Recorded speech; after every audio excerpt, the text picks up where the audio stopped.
NPN transistor बात करते हैं। ऑफ कोर्स हम कोई भी मोड यूज करें, चाहे कॉमन बेस चाहे कॉमन एमिटर, वर्किंग एक जैसी है। बताया था किसी ट्रांजिस्टर में 3 टर्मिनल होते हैं, emitter, base, collector. Emitter region, अभी आपको नाम भी क्लियर हो जाएगा कि ऐसा नाम ही क्यों है। एमिटर रीजन जो है वो हेविली डोप्ड होता है, मतलब सबसे ज्यादा मेजोरिटी कैरियर्स होते हैं उसमें, बेस में बहुत कम, और कलेक्टर जो है वो मॉडरेट, मॉडरेट मतलब इंटरमीडिएट, बीच में।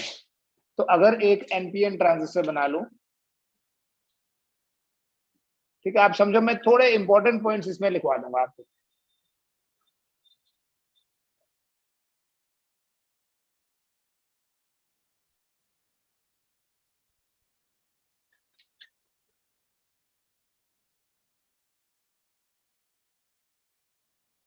एनपीएन,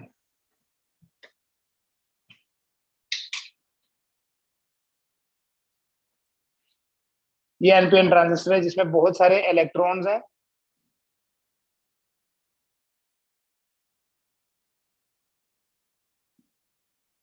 पीएनपी में, सॉरी, इस पी में कुछ होल्स होंगे और इस एन में भी बहुत सारे इलेक्ट्रॉन्स होंगे। ठीक है, इस रीजन को, ये जो टर्मिनल है इस रीजन का, इसे बोलते हैं एमिटर, ये है बेस, और ये है कलेक्टर। अगर मैं इस बेस को कॉमन कर दूं, इधर भी ले आऊं और इधर भी ले आऊं, इस बेस को कॉमन कर दूं, तो इसे बोलते हैं कॉमन बेस। कल आपको बताया था कि एमिटर को फॉरवर्ड, जो इनपुट जंक्शन होता है उसको फॉरवर्ड बाइस करते हैं। इस एन को पॉजिटिव से जोड़ूंगा, ना नेगेटिव से, सॉरी, पी पॉजिटिव से जुड़ जाएगा, एन को जोड़ा नेगेटिव के साथ, इस वोल्टेज को बोलते हैं वीईबी, और इस एन को पॉजिटिव के साथ जोड़ेंगे क्योंकि इसे रिवर्स बाइस करना है। इस वोल्टेज को क्या बोलेंगे, ये हमने कल भी पढ़ लिया। ठीक है, बाइसिंग तो कल भी हमने सीखा कैसे करनी होती है। अब देखो बेटा, वर्किंग कोई नहीं लिखेगा, सिर्फ देखो, ये जो नेगेटिव टर्मिनल है, ये नेगेटिव टर्मिनल क्या करेगा, इलेक्ट्रॉन्स को रिपेल करेगा, इलेक्ट्रॉन्स इधर जाना शुरू हो जाएंगे। ठीक, इस नेगेटिव की रिपल्शन के कारण इलेक्ट्रॉन उधर जाएंगे। अबाउट 5% इलेक्ट्रॉन्स यहां रिकंबाइन होंगे जो बेस करंट बनाएंगे, बाकी 95% आगे चले जाएंगे।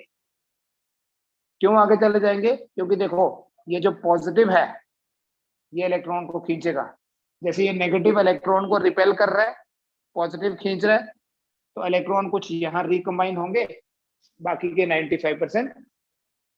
तो क्या इसका वर्किंग है, देखो, the electrons in the, yeah, electrons from the emitter region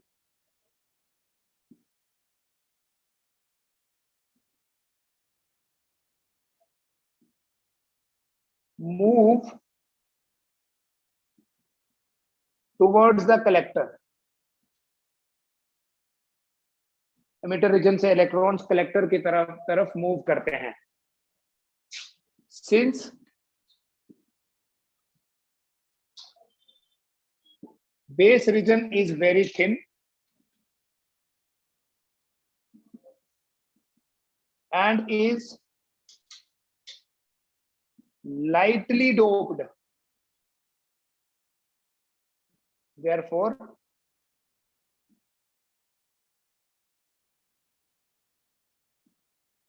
about 5% of these electrons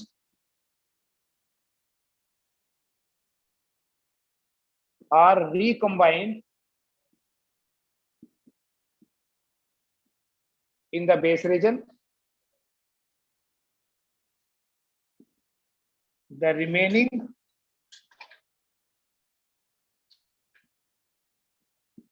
95% electrons move into the collector। ठीक है, ये इंपॉर्टेंट पॉइंट्स हैं, ये आप नोट कर लीजिए।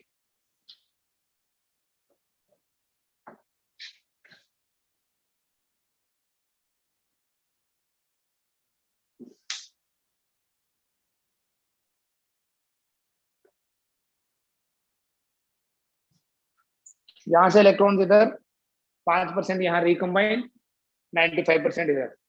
अच्छा, यहां से नाम जस्टिफाई हो गया, ये इलेक्ट्रॉन्स को एमिट कर रहा है। एमिट करना क्या होता है? निकालना। इसमें से होके निकल रहे हैं, तो ये एक बेस प्रोवाइड कर रहा है कि जाओ आगे, और ये उनको कलेक्ट कर रहा है, इसलिए इसको कलेक्टर बोलते हैं। एक एमिट करता है, दूसरे के बीच में से होके निकल रहे हैं, और तीसरा उनको कलेक्ट कर रहा है, इसलिए ऐसा नाम है, एमिटर, बेस और कलेक्टर।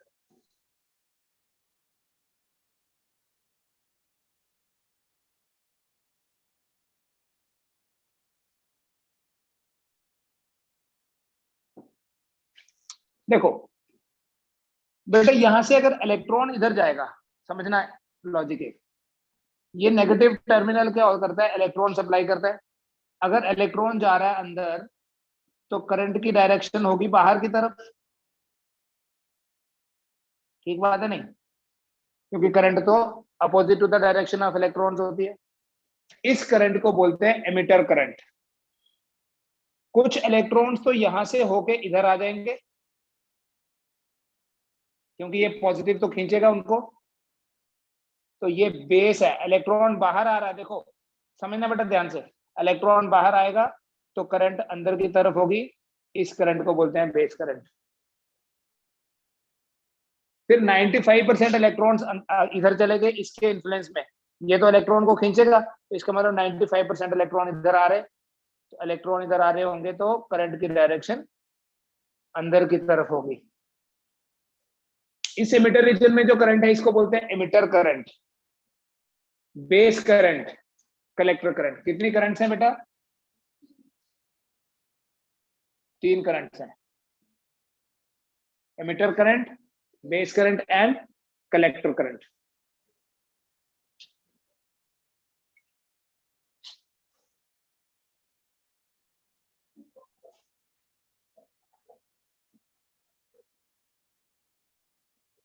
ध्यान से देखो, एमिटर करंट बाहर की तरफ है, बाकी दोनों अंदर की तरफ है। तो हमने एक लॉ पढ़ा था, Kirchhoff's current law, sum of incoming currents is equal to sum of outgoing currents. तो हम उसके बेसिस पे बोल सकते हैं आई ई ऐसे करंट है, इसी में से कुछ इधर और कुछ इधर, equal to I B plus I C. कोई भी ट्रांजिस्टर हो, किसी भी मोड में यूज करें, इक्वेशन एक ही है हमारे पास, I E equal to I B plus I C. Emitter current is equal to base current plus collector current. इस इक्वेशन को बोलते हैं ट्रांजिस्टर करंट इक्वेशन।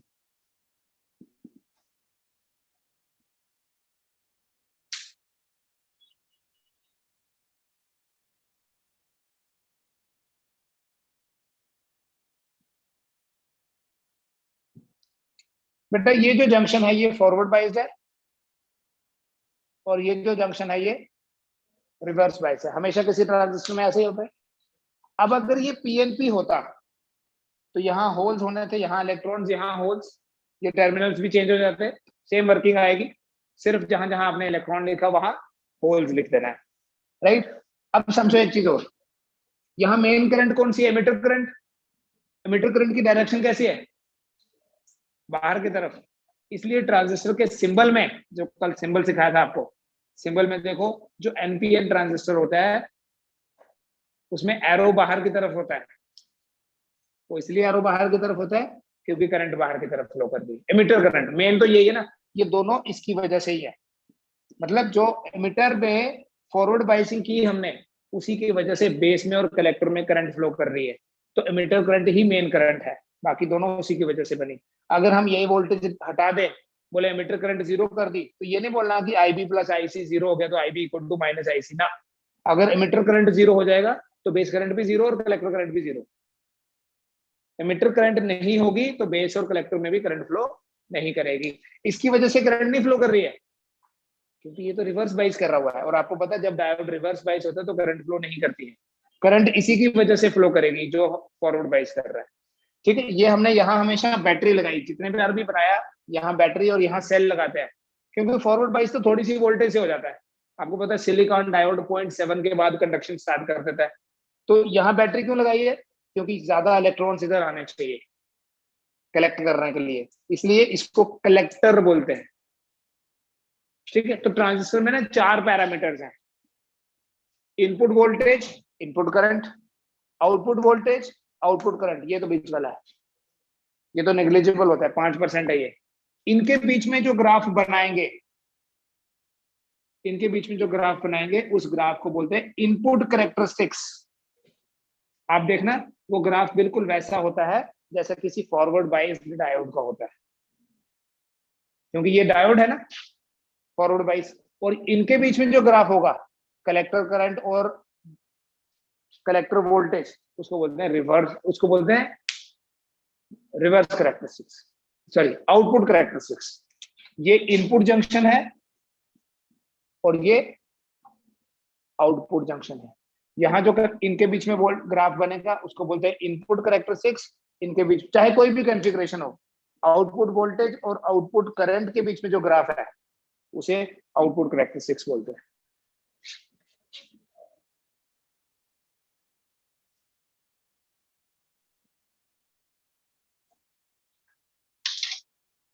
तो बेटा यहाँ जो ट्रांजिस्टर करंट इक्वेशन है वो सेम है सभी ट्रांजिस्टर्स के लिए। यहाँ हम एक टर्म डिफाइन करते हैं जिसका नाम है करंट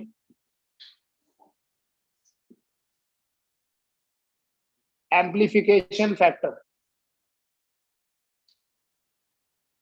या इसे बोलते हैं बेटा current gain, current amplification factor या करंट गेन। ये रेशियो है आउटपुट करंट की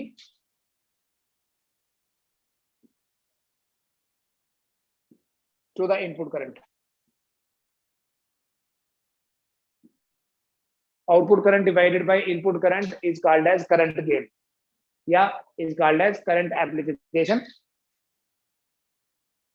फैक्टर।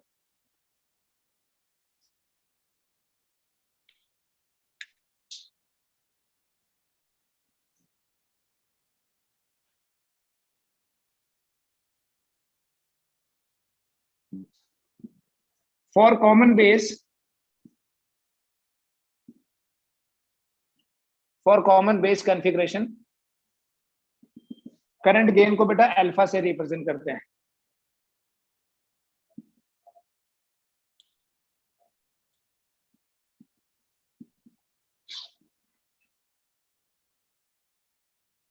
बेस कॉमन है, कलेक्टर हमेशा आउटपुट होता है, तो it is I C bye I E.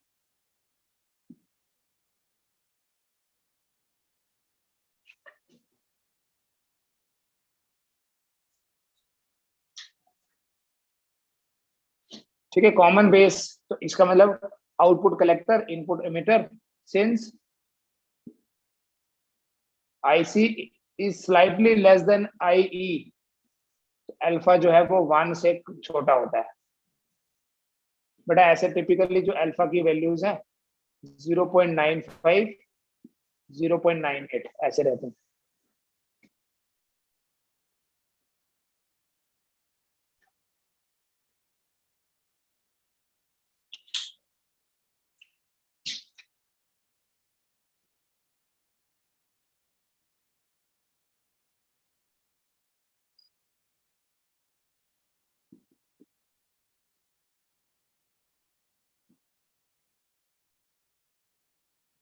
Common emitter configuration के लिए, कॉमन एमिटर कॉन्फ़िगरेशन के लिए जो करंट गेन है उससे बीटा से रिप्रेजेंट किया जाता है। For common emitter configuration we represent this current gain by the letter beta. और देखो कॉमन एमिटर हमेशा कलेक्टर आउटपुट होता है, सो बीटा की डेफिनेशन क्या है? It is collector current divided by base current. क्योंकि एमिटर कॉमन हो गया तो इनपुट क्या रहा, बेस। कलेक्टर तो हमेशा ही आउटपुट है, कलेक्ट कर रहा है। Since I C I B से बहुत बड़ा है, देयरफॉर बीटा जो है एक लार्ज वैल्यू होगी। 20 to 200 भी ऐसे दिख सकता है आपको, अल्फा हो या बीटा हो, यूनिट लेस और डायमेंशन लेस होते हैं। अल्फा की वैल्यू 0.95 से 0.98 और बीटा की value 20 to 200।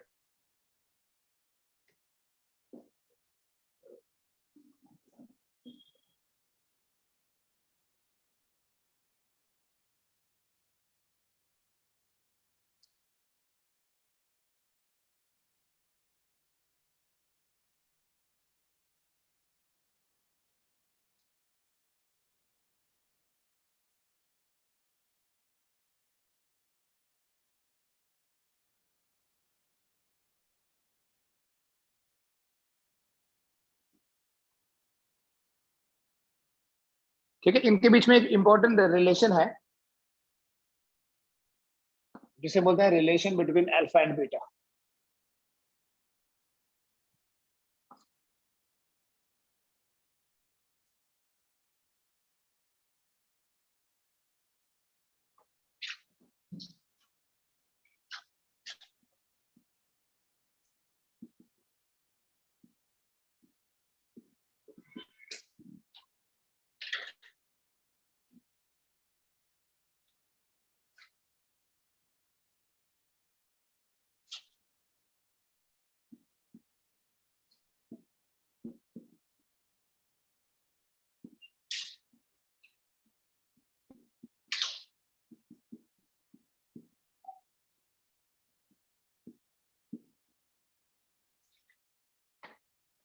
Transistor current equation क्या है, I E equal to I B plus I C. ठीक है, ध्यान से देखो, हमारे अल्फा की डेफिनेशन में भी आईसी था और बीटा की डेफिनेशन में भी आईसी है। हम क्या करते हैं, दोनों साइड्स को आईसी से डिवाइड कर लेते हैं।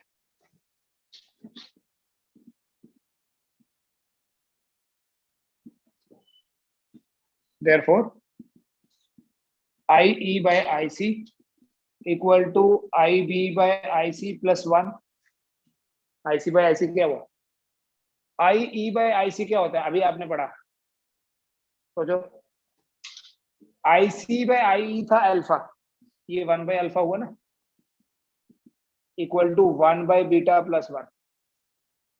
1 by अल्फा क्या हुआ, 1 by बीटा प्लस 1। हम ऐसा बोल सकते हैं क्या, 1 by alpha equal to 1 plus beta upon beta, है ना। 1 by alpha equal to 1 by beta plus 1, तो 1 by alpha equal to 1 plus beta by beta. अगर ये 1 by अल्फा है तो अल्फा क्या बना,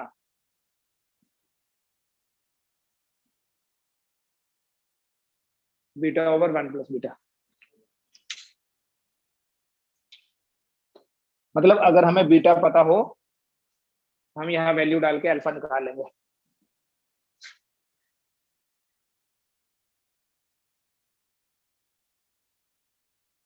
ऐसे ही देखो, अगर मैं इक्वेशन को आगे नहीं जाने देता और यहीं पे लिखता, यहीं से ऐसे लिखता, 1 by beta equal to 1 by alpha minus 1 लिख सकते हैं। 1 बाय बीटा यहाँ रहने दो, ये 1 इधर आएगा माइनस हो जाएगा, 1 बाय अल्फा माइनस 1 हो गया। तो 1 बाय बीटा क्या बना फिर, 1 minus alpha by alpha. 1 by beta है 1 माइनस अल्फा बाय अल्फा, तो बीटा क्या हुआ, उल्टा कर लो। ठीक है, ये अल्फा और बीटा के रिलेशंस आ गए। मतलब आपका जो अल्फा है that is equal to beta over 1 plus beta, और बीटा कितना है,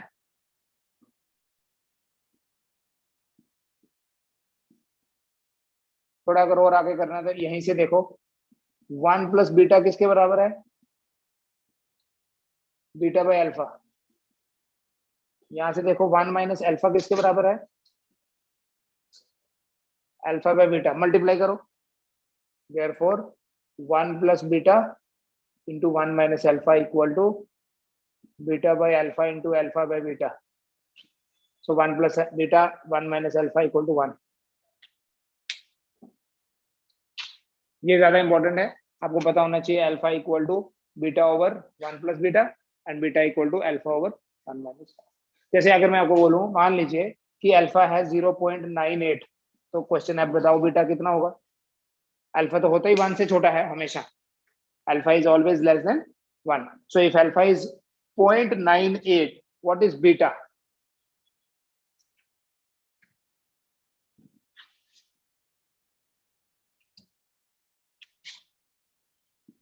alpha over 1 minus alpha, 0.98, 1 minus 0.98,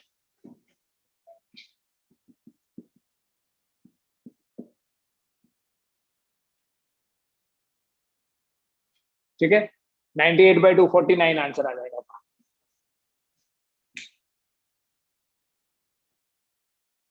solve खुद करके देखो, ऐसे नहीं उतार देना।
ट्रांजिस्टर में बेटा दो तरह की करेक्टरिस्टिक्स होती है,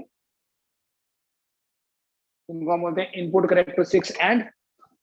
इन करेक्टरिस्टिक्स को प्लॉट करने के लिए हम एक सर्किट बनाएंगे, जैसे कॉमन बेस ही बना लेते हैं।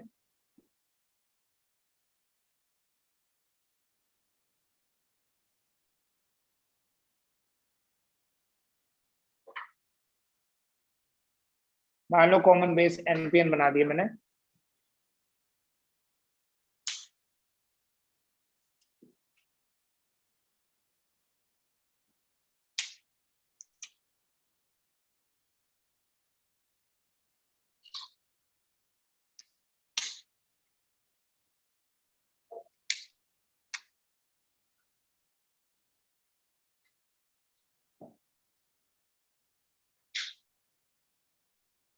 यहाँ वोल्टेज लगाएंगे, ये एन है तो यहाँ नेगेटिव लगाएंगे ताकि हम फॉरवर्ड बाइस करें।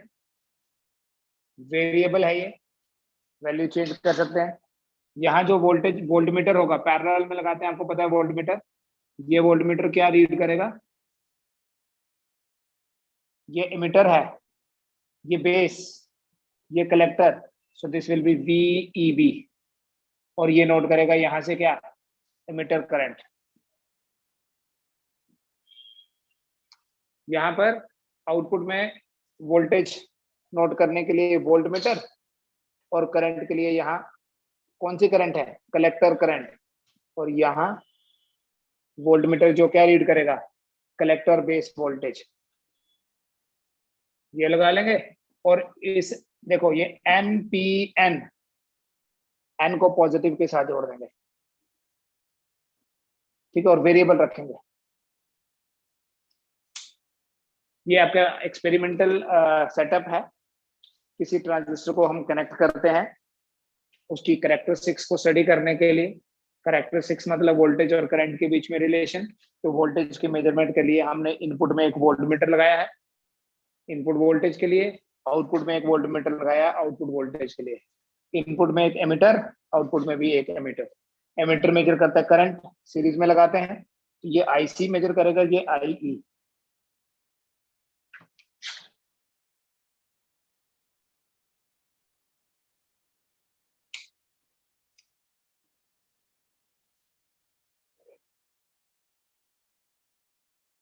तो इनपुट कैरेक्टरिस्टिक्स बेटा इन दोनों के बीच का ग्राफ है, और वो ग्राफ मैंने आपको बोला that graph will be similar to forward bias diode. हम क्या करते हैं, VEB को अलोंग एक्स एक्सिस, IE को अलोंग वाई एक्सिस रख के ग्राफ प्लॉट करेंगे, तो ये ग्राफ वैसा होगा जैसा फॉरवर्ड बायस डायोड का होता है। आप देख लो, बाद में नोट करना। इनपुट वोल्टेज और इनपुट करंट के बीच में ग्राफ वैसा ही है जैसा किसी डायोड में होता है, फॉरवर्ड बायस डायोड में। लेकिन जो आउटपुट वोल्टेज और आउटपुट करंट के बीच में ग्राफ है, ये आउटपुट वोल्टेज है VCB और आउटपुट करंट है IC। ये ग्राफ कैसा होता है, देखो बेटा, यहां जो करंट फ्लो करेगी वो करंट इस वोल्टेज की वजह से नहीं है, वो करंट इस करंट की वजह से है, क्योंकि यही करंट आगे जाके, मतलब एमिटर करंट ही आगे चल के कलेक्टर करंट बनती है। तो इसलिए अगर हम वोल्टेज को चेंज करेंगे, थोड़ा तो फर्क पड़ेगा, करंट बढ़ेगी, लेकिन थोड़ी देर बाद करंट कांस्टेंट हो जाएगी। कौन सी वैल्यू होगी, वो डिपेंड करता है IE कितना रखा। जैसे अगर हमने IE को 50 मिली एम्पियर रखा था, तो आउटपुट करंट भी कांस्टेंट हो जाएगी, थोड़ी उससे कम होगी लेकिन कांस्टेंट हो जाएगी। अगर हम इनपुट करंट को बढ़ा दें, IE को 50 की जगह 100 कर दें, तो और बढ़ जाएगी। 150 कर दें, इसका सिंपली ये मतलब है, ये इनपुट कैरेक्टरिस्टिक्स तो सिंपल है इसको समझना, कि डायोड फॉरवर्ड बायस था इसलिए ऐसा हुआ। आउटपुट कैरेक्टरिस्टिक्स में क्या हो रहा है, देखो ये दोनों ओम्स लॉ को फॉलो नहीं कर रहे हैं, स्ट्रेट लाइन नहीं बन रही है। वोल्टेज के ऊपर डिपेंड नहीं करती है करंट, क्योंकि वोल्टेज ने तो रिवर्स बायस किया था इसको, रिवर्स बायस में तो करंट नहीं फ्लो करती है, थोड़ी सी करंट फ्लो करी, ठीक है, सैचुरेशन करंट बोलते हैं। सिंस हम इमिटर करंट को बढ़ा रहे हैं तो करंट बढ़ जाती है, तो आउटपुट की करंट कांस्टेंट हो जाती है, क्योंकि इनपुट की करंट ही कांस्टेंट थी। तो ट्रांजिस्टर एक ऐसा डिवाइस है, याद रखना ये कंक्लूजन, जिसमें आउटपुट में कितनी करंट फ्लो करेगी वो डिपेंड करता है कि इनपुट में कितनी करंट है। इनपुट की करंट के ऊपर डिपेंड करती है आउटपुट की करंट, ठीक है। वही करंट IE आगे चल के क्या बना, IC, ठीक है। ये ग्राफ प्लॉट कर लीजिए, सर्किट बना लीजिए। कल हम स्टार्ट करेंगे डिजिटल इलेक्ट्रॉनिक्स, जिसमें लॉजिक गेट्स के बारे में पढ़ेंगे, एंड गेट और गेट।